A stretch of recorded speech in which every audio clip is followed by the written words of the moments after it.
Kalau kita sudah ada rasa simpati dan empati, ketika orang mengalami kesusahan, kita pasti akan ada rasa pengen menolong, pengen membantu. Yang cerita dengan anak muda sekarang, boro-boro menolong, malah ada di kesempatan bagi mereka untuk berbuat kriminal gitu.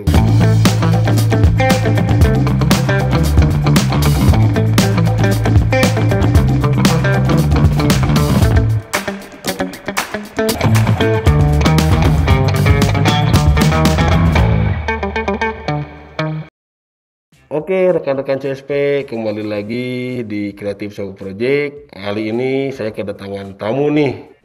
Halo. Jang saya gitu. Jang Pisan. Jang Pisan, siap. Oh, mantap ya namanya ya. Saya Badag Pisan. Jadi dihijikan non Badag Pisan. Oke, siap. Gini nih. Jadi kia Jang Pisan ya, Jang Pisan. Jang Pisan.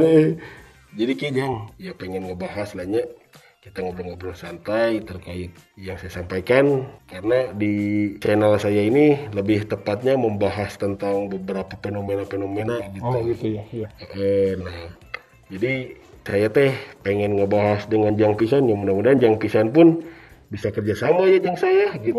Jadi rekan nih, jadi kita nggak monoton. Kalau kemarin kan saya konsepnya monolog, cuman capek gitu. lawan betul. Hari kieu kan saya enak gitu tek-tekan gitu. Nah, jadi kieu Jang Pisan saya ngebacanya literasi gitu. Jadi beberapa fenomena yang ada di Bandung itu terkait ketidakkondusifan kota Bandung ini jadi sorotan. Ya betul. Sedangkan saya kan mobilitas ya tahu sendiri, pergi pagi pulang malam kan kasarnya gitu. Nah, jadi itu jadi satu kewaspadaan bagi saya mah. Jadi parno gitu kalau mau berangkat malam, apalagi naik motor. Sedangkan yang kita ketahui nih, sama-sama kita ketahui, jangankan pakai motor di Bandung mah, pakai mobil aja udah nggak aman gitu. Saya pengen tahu respon dari Jang Pisan kumaha eta gitu. Kalau di zaman dahulu itu ya, di zaman mungkin era Orde Baru, saya masih ingat betul nih waktu kecil itu jam 8 malam itu beres ngaji, itu sholat Isya, udah nggak boleh keluar atau kelayapan lagi nih. Bisa ditarik ke wewe gombel nah, gitu maksudnya. Jadi orang tua dulu itu mungkin ada sisi positifnya juga ya, ditakut-takuti dengan hal-hal mistis seperti itu. Cuman emang kalau diperhatikan, kalau di zaman dulu itu jarang kedengaran ada kriminal gitu ya. Nah salah satunya mungkin kalau zaman dulu itu di era tahun 85 kalau nggak salah ya, ada yang namanya Petrus ya. Jadi Petrus itu kerjanya ngokang orang-orang yang ngacoin ya. Makanya saya waktu zaman dulu itu ya suka main di sungai itu di Citarum ya. Itu tiap beberapa minggu sekali itu selalu ada mayat-mayat yang hanyut. Oh gitu. Tahun berapa? Tahun 85? Itu sampai tahun 97 pun, bahkan 99 itu masih ada. Dan saya masih ingat betul, saya ikut sama PRT PRW itu, rata-rata yang hanyut itu di sungai itu ya, Sungai Citarum terutama ya, yang ada di Bandung. Itu pasti, mohon maaf ya, jadi ada yang tatonya gitu ya, kelihatan gitu ya. Terus ada yang dikarungin, setelah dibuka karungnya itu mayat laki-laki dan ada tatonya. Nah seperti itu, jadi mungkin penjahat pun takut juga ya zaman dulu itu. Nah itu mungkin salah satu dampak positifnya, dan mungkin negatifnya itu melanggar HAM ya kalau bahasa sekarang. Nah kalau di era sekarang itu gimana, mungkin entah itu globalisasi ya, terlalu bebas ya, nggak takut sama hukum gitu ya. Makanya kalau saya perhatikan itu setiap hari itu ada aja kejadian, entah itu pembegalan atau pencopetan, penjamretan. Bahkan saya pun pernah melihat itu di siang bolong waktu mau pergi kuliah, itu di depan mata sendiri itu ngejamret. Jadi kayak yang nggak takut gitu. Nah seperti itu sih kalau yang saya perhatikan di zaman dulu ya, waktu saya kecil sampai yang ya di era sekarang udah gede gitu ya. Nah mungkin gimana Bang Badak nih? Kalau dari Jang Badak mungkin ya kan ya, jadi kalau hasil analisis saya dari tahun berapa? Tahun 2020 nih sampai 2022 sekarang kemarin ya 2022 kemarin.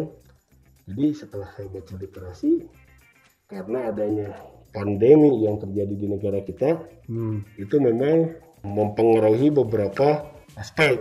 Ya. Yang pertama yang sangat kita rasakan adalah aspek ekonomi. Ya, betul. Yang kedua aspek kesejahteraan masyarakat. Gitu. Nah, mungkin karena adanya pandemi yang memang mempengaruhi dua aspek itu, muncullah rasa keberanian. Dalam artian rasa keberanian bukan menciptakan inovasi dan penemuan baru. Kreativitas ya. Kreativitas bukan, malah ini lebih berani ke arah negatif gitu. Negatif contohnya yaitu satu kekerasan, kedua penipuan, ketiga ya memang yang berdampak pada arah kriminalitas gitu. Apalagi sekarang di awal tahun 2023 kita sama-sama ketahui juga yang banyak terjadi dan banyak yang melakukan tindak pidana itu adalah range usia dari 15 tahun sampai 25 tahun. Remaja berarti ya? Ya kalau dibilang remaja bisa masuk, disebut anak muda ya masuk juga gitu. Nah, produktif, kan, usia produktif yang seharusnya kan masa-masa seperti itu adalah masa-masa di mana si remaja atau anak muda itu menggali ilmu supaya apa bisa menguasai situasi dan kondisi di era globalisasi. Iya. Gitu. Nah, poin-poin di situ yang harus kita ketahui dan harus kita cari permasalahannya itu, duduk masalahnya itu di mana sih sebetulnya gitu. Apakah pendidikan internal di keluarga, apakah itu pendidikan di internal sekolah juga gitu. Karena tanpa disadari aspek-aspek tersebut itu sangat-sangat mempengaruhi. Apalagi yang saya rasakan ya. Apalagi yang saya rasakan terkait satu attitude, sikap, tingkah laku, bahasa, perilaku. Itu anak-anak muda sekarang itu nggak ada yang istilahnya apa ya, semodel zaman dulu lah. Kalau kita misalkan jalan depan orang banyak atau orang tua gitu kan, punten gitu ya, kita kan selalu menundukkan kepala dan memajukan tangan ya, punten kang gitu, punten pak gitu kan, seperti itu. Tapi kalau kita runut sekarang, waduh, sangat disayangkan attitude seperti itu tuh nggak ada gitu. Tetap bingung saya sebenarnya masalah itu di mana. Kalau mau ngomong ya budaknya dari sekolah kan pasti disekolahkan gitu. Cuman apa dari kejadian-kejadian tersebut tuh tidak ada yang mengarah ke hal yang bahwa si anak itu berpendidikan gitu loh. Iya. Makanya yang saya sayangkan ini penyuluhan terhadap remaja ini memang harus digerakkan gitu. Betul. Karena apa? Ya kan Soekarno juga udah bilang, saya mah tidak perlu diberi 1000 musuhnya, tapi yang bisa memenangkan Indonesia itu adalah para pemuda. Betul. Gitu, makanya kan tercetusnya Sumpah Pemuda gitu loh. Nah itu kan di situ asas-asas seperti itu tuh harus kita gali ingat lagi gitu. Makanya jangan sampai negara ini diperangi oleh orang-orang yang memang memiliki jiwa kriminalitas yang tinggi gitu. Sangat disayangkan kita merdeka itu dari tahun 45 sampai sekarang kan udah berapa puluh tahun gitu. Masa iya sih kita dijajah dengan perilaku kita sendiri gitu. Sedangkan yang kita yang saya lihat ya, anak-anak sekarang itu tidak ada yang ragu kalau buat ngebacok gitu, ngebunuh gitu, apalah gitu. Nah ini makanya saya bingung tuh ada apa sih sebetulnya gitu. Contoh kayak saya pribadi gitu ya, ada tikus aja kan saya kadang mikir 2 kali kalau buat matiin gitu, apalagi nih orang gitu. Coba yang bisa berpikir nggak sampai ke sana gitu. Kalau saya ingat dulu ya, waktu zaman SD nih, itu kelas 1 SD itu udah didoktrin dengan namanya pelajaran PMP ya, pendidikan Pancasila. Nah itu kan kalau dalam sisi agama itu akhlak ya. Nah itu kalau di PMP itu, di pendidikan Pancasila itu kita belajar tentang karakter. Salah satu contohnya itu adalah karakter tenggang rasa. Nah merasakan gitu ya. Nah yang di era sekarang ini ya, era globalisasi itu kayaknya krisis karakter. Nah itu. Krisis karakter itu. Mungkin rasa empati, simpati itu. Nah makanya sekarang yang saya perhatikan juga pemerintah udah mulai menggalakkan lagi pendidikan karakter. Seperti itu. Mungkin kalau kita tanamkan sejak dini itu bisa mengurangi hal-hal yang sifatnya kriminalitas ya. Nah, di agama pun ada sebetulnya pendidikan akhlak. Nah, itu sebetulnya bagus sekali pemerintah sekarang kalau saya perhatikan itu mulai lagi digalakan lagi pendidikan karakter. Digencarkan ya. Nah, digencarkan lagi dari tingkat pesantren, SD yang sifatnya umum maupun ke pesantren itu udah mulai lagi digalakan lagi seperti itu. Nah, mungkin ya kita berharap juga sih semoga dengan penggalakan pendidikan karakter ini bisa mengurangi ya hal yang sifatnya negatif terutama untuk pemuda, karena kalau pemuda hancur itu ya udah nanti beberapa puluh tahun kemudian itu susah untuk maju ya suatu negara itu. Nah seperti itu sih yang bisa pikirkan. Nah intinya kan kita nih sebagai ya kalau dibilang kita masih anak muda nih, jangan bisa. Lahir tahun berapa? Nah itu makanya ya kalau bisa kan melalui channel kreativitas ini membangun anak-anak gitu, mengingatkan lagi anak-anak muda zaman sekarang gitu. Bahwasannya udah nggak musim lah jago-jagoan buat apa gitu ya. Kalau dulu kan saya berantem tuh, saya pun pernah ngalamin berantem sampai lawan saya itu 20 orang. Alhamdulillah saya menang. Kabur? Enggak, karena itu menangnya dari mimpi gitu. Gitu. Jadi cuma dari mimpi gitu. Ya berharap mah nggak ada lah, aman lah gitu. Jadi apa ya, nilai-nilainya yang saya rasakan dulu dengan sekarang itu sangat beda. Gitu. Rasa yang tadi saya bilang, rasa simpati, rasa empati itu memang harus sudah mulai bisa dibentuk untuk anak muda. Untuk anak muda itu ya dari kecil mungkin gitu kalau bisa, karena rasa simpati dan empati itu memang efeknya sedikit sih, cuman akan berdampak gitu, berdampaknya kemana, ke lingkungan, ke orang sekitar gitu. Nah, karena tanpa disadari sama kita pun, kalau kita sudah ada rasa simpati dan empati, ketika orang mengalami kesusahan, kita pasti akan ada rasa pengen menolong, pengen membantu. Betul. Nah, lain cerita dengan anak muda sekarang. Boro-boro menolong, malah ada di kesempatan bagi mereka untuk berbuat kriminal gitu. Karena apa? Yang tadi saya bilang, gaya hidup gitu. Mungkin kalau yang podcast sebelumnya saya sampaikan itu terkait TikTok ya. Iya. Yang mandi lumpur itu mungkin kreativitas yang negatif, tapi itu menghasilkan. Iya. Ada pribadi ya. Malah menguntungkan gitunya, punya moge gitu kan. Wah, mantep lah gitu. Oh iya, kemarin juga saya lihat itu sampai mungkin nggak tahu gimana ya. Kalau zaman dulu kan cari duit itu wah benar-benar ya susah gitu kata orang tua. Sekarang mungkin zamannya digital itu, kemarin saya lihat dia bikin konten ceritanya pengen viral.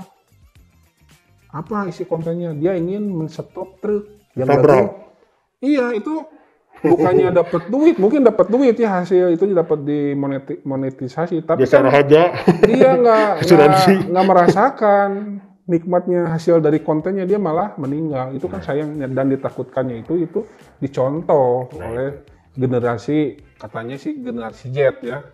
Nah itu harus diperhatikan juga sih, jangan sampai segitulah untuk cari duit ya.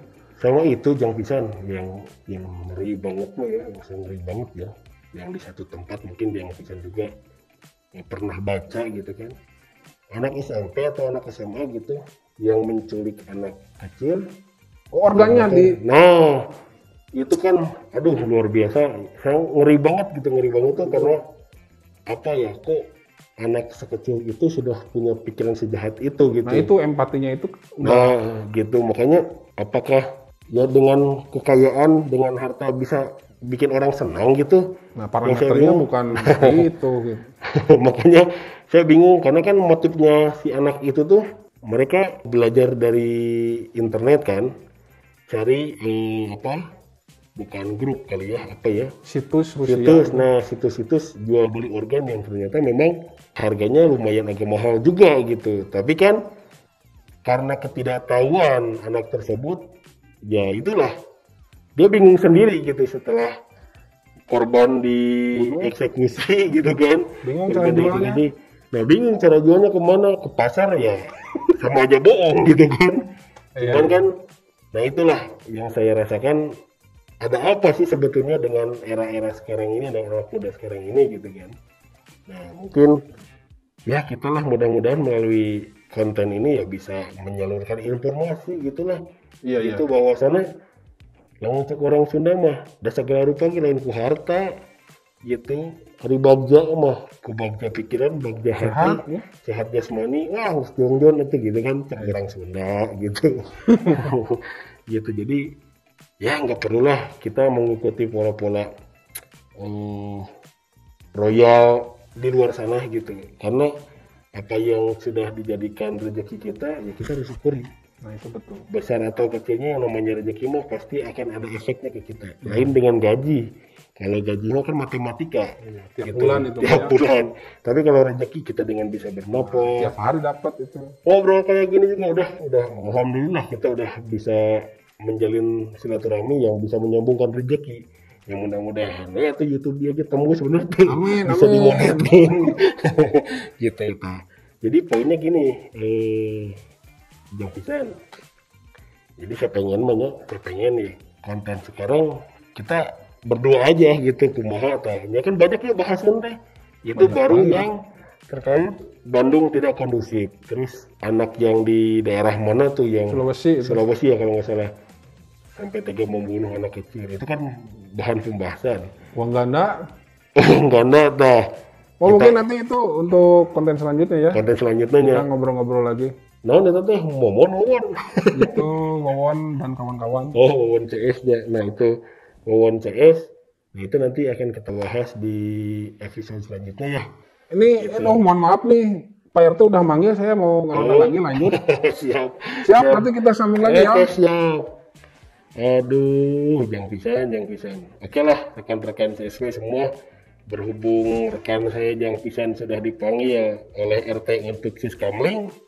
Ya kan efek dari kenakalan remaja nih, makanya Jang Pisan aktif lagi nih di kegiatan Siskamling ya. Oke, paling sementara itu aja dulu. Poin-poinnya adalah ya kita harus bisa menilai dan memperbesar rasa simpati dan empati terhadap lingkungan, tunjukkan rasa kepedulian yang tinggi gitu. Terus kalau bisa kita harus saling mitigasi dan melakukan tindakan-tindakan preventif sebelum kejadian yang tidak diinginkan terulang lagi lah seperti itu. Baik, terima kasih rekan-rekan CSP, tetap semangat, tetap gembira. CSP Creative Show Project.